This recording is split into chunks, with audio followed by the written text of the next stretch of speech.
Hello everyone. Welcome back to Magnifico Recaps. Today we will narrate a drama, mystery sci-fi movie called Blindness. Spoilers ahead, so proceed with care.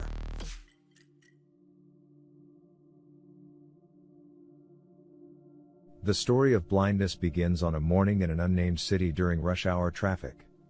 As the traffic lights change, a young Japanese professional is suddenly struck blind for no apparent reason and blocks all the traffic behind his car. With the honking horns of the other frustrated drivers causing a commotion, the Japanese man is approached by a few concerned people, one of whom offers to drive him home.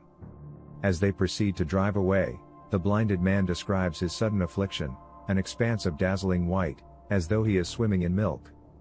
Eventually they arrive at the Japanese man's upscale apartment, but as soon as he assures his rescuer that he'll be fine waiting there for his wife to come home, the rescuer departs with the car keys and steals the vehicle. Upon arriving home later that evening and noticing her husband's blindness, the Japanese man's wife takes him to a local ophthalmologist who, after testing the man's eyes, can identify nothing wrong with his sight and recommends further evaluation at a hospital. Among the doctor's patients are an old man with a black eye patch, a woman with dark glasses, and a young boy. Later that same evening, the car thief is also struck blind, abandoning the Japanese man's car as he runs down the street. During a dinner with his loving wife, the doctor discusses the strange case of sudden blindness that hit the Japanese man. Elsewhere in the city, the woman with dark glasses, revealed to be a call girl, becomes the third victim of the strange blindness after an appointment with a John in a luxury hotel. The next day, the doctor wakes up to realize that he too has gone blind, which panics him all the more since he may have infected his wife in turn, but she refuses his attempts to keep her at arm's length and promises she will be safe.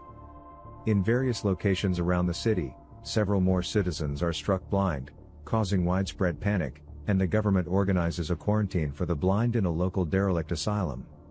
When a hazmat crew arrives to pick up the doctor, his wife climbs into the van with him, lying she has also gone blind in order to accompany him into isolation. In the asylum, the doctor and his wife are first to arrive and both agree they will keep her sight a secret. Several others arrive, the woman with dark glasses, the Japanese couple, the car thief, and the young boy. At first a fight breaks out between the Japanese man and the man who stole his car, but the doctor pulls them apart and effectively assumes leadership of the ward.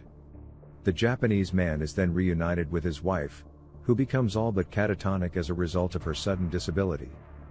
Then the doctor's wife, who continues to remain sighted, comes across the old man with the eye patch, who describes the condition of the world outside. The sudden blindness, known only as the white sickness, is now international, with hundreds of cases being reported every day. Desperate by this point, the totalitarian government resorts to increasingly ruthless measures to try to staunch the epidemic. In due course, as more and more blind people are crammed into the fetid prison, overcrowding and total lack of any outside support causes the hygiene and living conditions to degrade horrifically in a short time.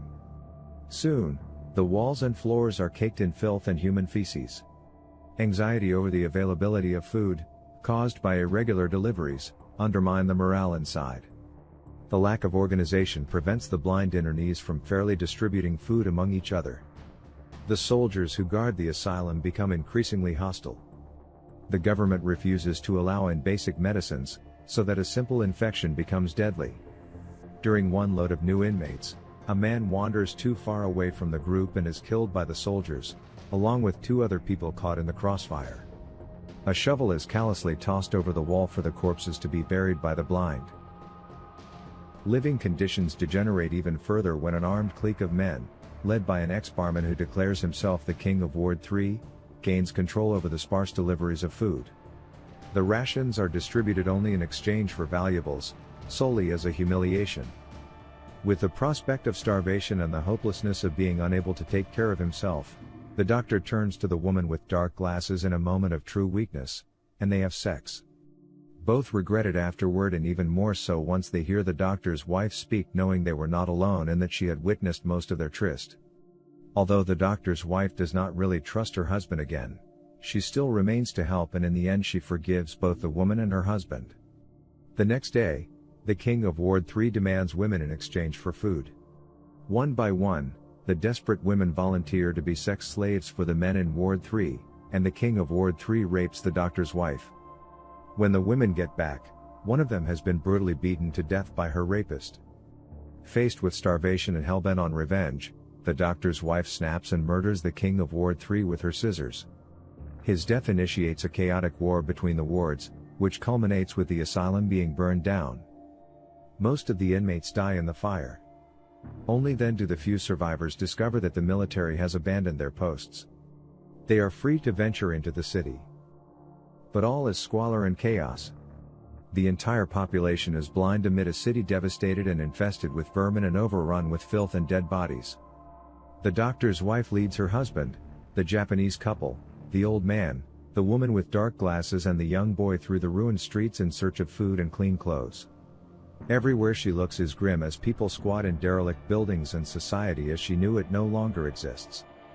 Leaving her friends in the relative safety of an old cafe, she and her husband go to look for food.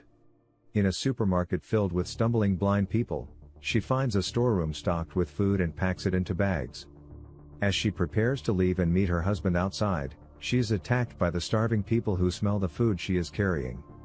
Her husband, now used to his blindness, saves her and they manage to return to their friends. The doctor and his wife with their new family eventually make their way back to the house of the doctor, where they establish a permanent home. The doctor's wife has truly forgiven her husband for sleeping with the woman with dark glasses, and in turn makes love to him where he states that when they are together like this, he can really see her through his touch. Just as the family are becoming accustomed to their new way of life, the Japanese man recovers his sight one morning. This gives the other people hope that their blindness will lift as quickly and inexplicably as it came.